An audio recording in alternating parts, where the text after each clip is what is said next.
Hello, welcome to Unicorn Princess Tarot. So, water sign po ito, no? Cancer, Scorpio, Pisces. Take only what resonates, guys, ha? Hindi siya magre-resonate sa lahat. So, kunin mo lang yung mga messages na magre-resonate para sa'yo. For personal reading, Jing Tarot Reader, search mo na lang siya sa Facebook. Okay, let's start your um, reading, water sign. Sana mag-comment ka sa baba. Kahit po heart-heart lang. Malaking bagay na yun sa akin. Kasi, sobrang ma-appreciate ko po lahat ng comments po. Kahit po anong comment, basta mga positive, masasaya at mga nag-share ng experiences nila. Salamat po. Sorry, medyo hinihingal pa ako. Kasi medyo, ano ko lang eh. Kapapahinga ko lang, wait lang. Inom lang ako tubig.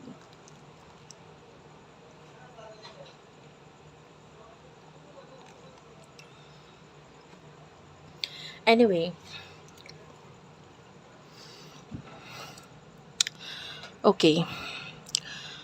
So, nakakita ko ng happiness sa'yo ngayon. Kalmado lang yung energy mo, no? Parang walang gulo, no? Parang sa ngayon, kung ano na lang muna mangyayari sa buhay mo, nangyayari sa'yo ngayon, inaano mo na lang muna yan, sige lang, ganyan. Parang hindi ka na muna nagiging involved sa kahit anong kaguluhan sa ngayon. Kasi parang, alam mo yun, parang busy ka lang eh. Busy, focusing sa goals mo.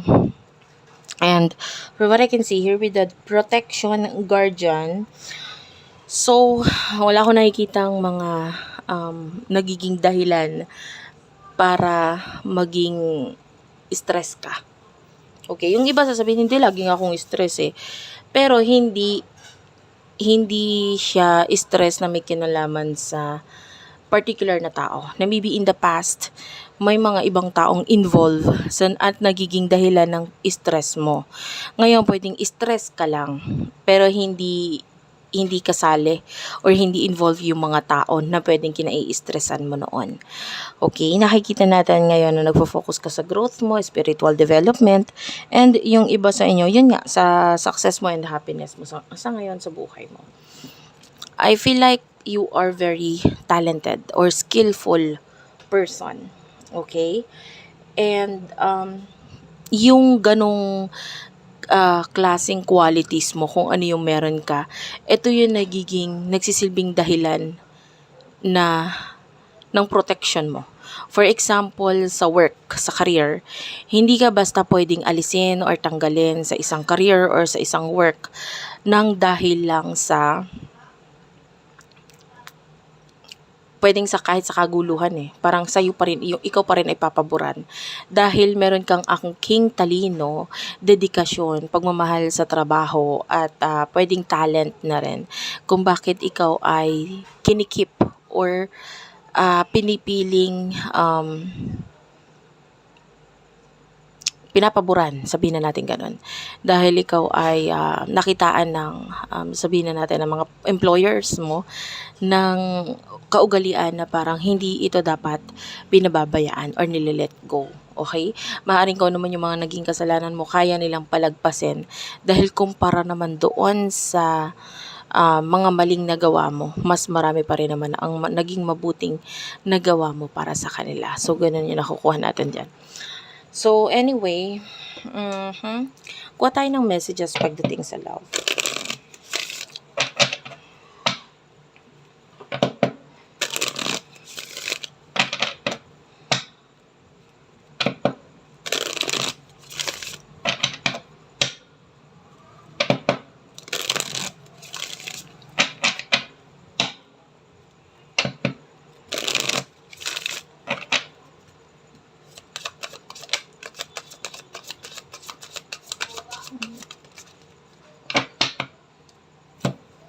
Okay, so you do have here the broken arrow, protection, guardian, the stag, and the druid. Ayan, hold the space. Wait lang guys, iinom lang ulit ako.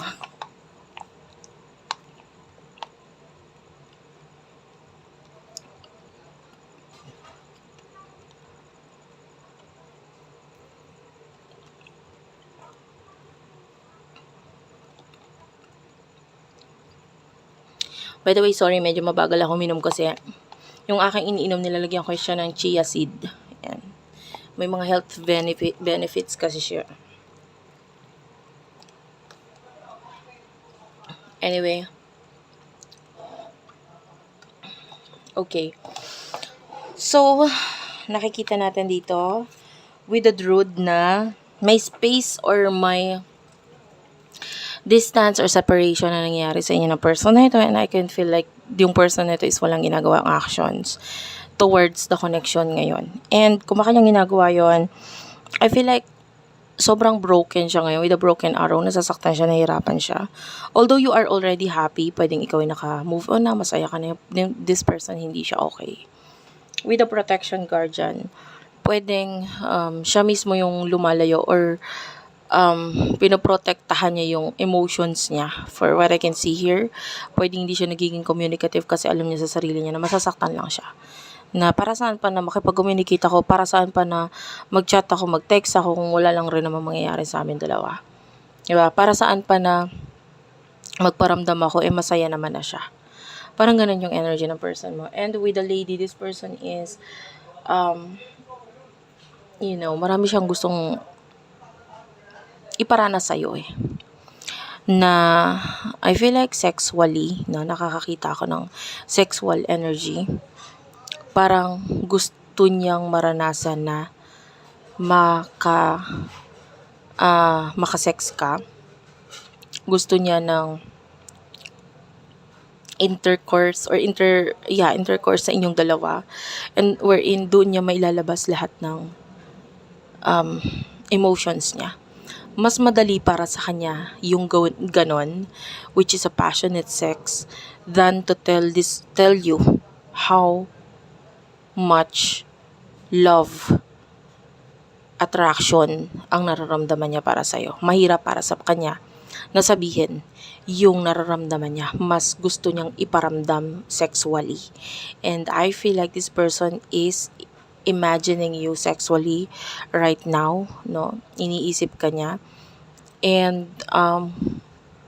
lagi niya binabanggit yung pangalan mo So, and also pag nagpipikit siya ng eyes niya, pag pinipikit niya yung mata niya, ikaw yung naiisip niya, naalala niya, nakikita niya. This person loves you and likes you a lot, pero wala siyang enough courage para sabihin sa'yo yun. Okay? So, what is the messages for your future? Messages for your future in the near future. Okay, I will take that. Bottom of the deck, you do have here the Trader. Yan. We do have here the She-Wolf. Ayusin ko lang. So you do have here the Water Guardian, the Animal Guardian, the Direction Guardian, She-Wolf, Earth Guardian. I don't know if you're dealing with a water sign. Almost all the signs are here. Actually, all the signs are here. So, hindi ko masabi kung Cancer, Scorpio, Pisces, Taurus, Virgo, Capricorn, Aries, Leo, Sagittarius, and Gemini, Libra, Aquarius. All the signs are here. So, kahit ano yung sign na kakonect mo. But in the future, nakakita tayo dito ng